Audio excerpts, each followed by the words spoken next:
The BBC is a global British institution of huge importance and value to millions of licence fee payers and people all over the world who look on it as an exemplar of independent public service broadcasting.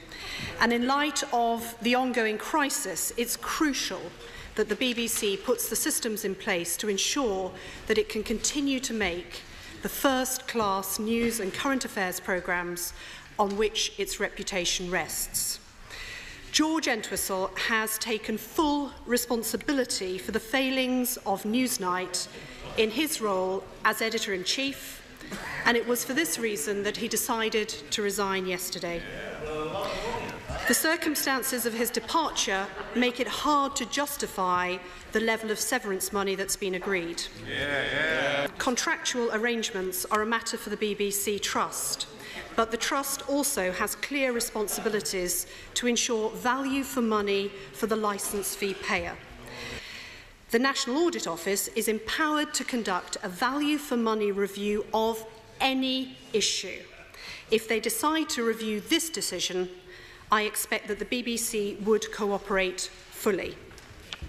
The BBC is in the midst of the most serious of crises, and I've made it clear both publicly and privately that the Trust was slow off the mark in responding to the initial crisis over Savile.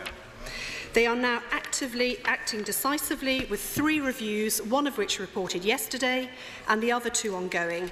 It's in the long-term interest of the future of the BBC to have a period of stability to see this important work completed.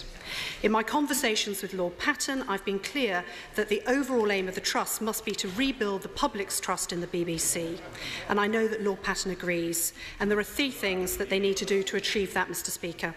First, the immediate task for the BBC must be to address whatever failings there have been within the editorial process, particularly Newsnight, in order to restore public confidence in the BBC. The Trust needs to act swiftly to ensure that the management and leadership issues are resolved and that these failings cannot be repeated. It's clear from the Interim Director General's interviews today that the BBC is looking seriously at what went wrong, where responsibility lies, and how to address this in the long term, and I welcome this. Second, the Trust must get the right Director General in post, and I know that Lord Patten has indicated that he will do this as soon as possible. But above all, the Trust must get the right candidate to both stabilise the BBC and drive through the change that's necessary. As I've said before, the BBC is a global British institution and it needs to function effectively. Third, we must not lose sight in all of this in terms of the inquiries and what is at the heart of these events. None of the developments in recent days should overshadow the investigations into the alleged horrendous abuse of children in institutions around our country. It's vital that the BBC responds correctly and decisively to both Pollard in terms of the decision to drop the Newsnight item on Savile and Smith in terms of looking at Savile's abuses and the culture and practices of the BBC. The BBC is an independent institution and its independence is not and never will be in question.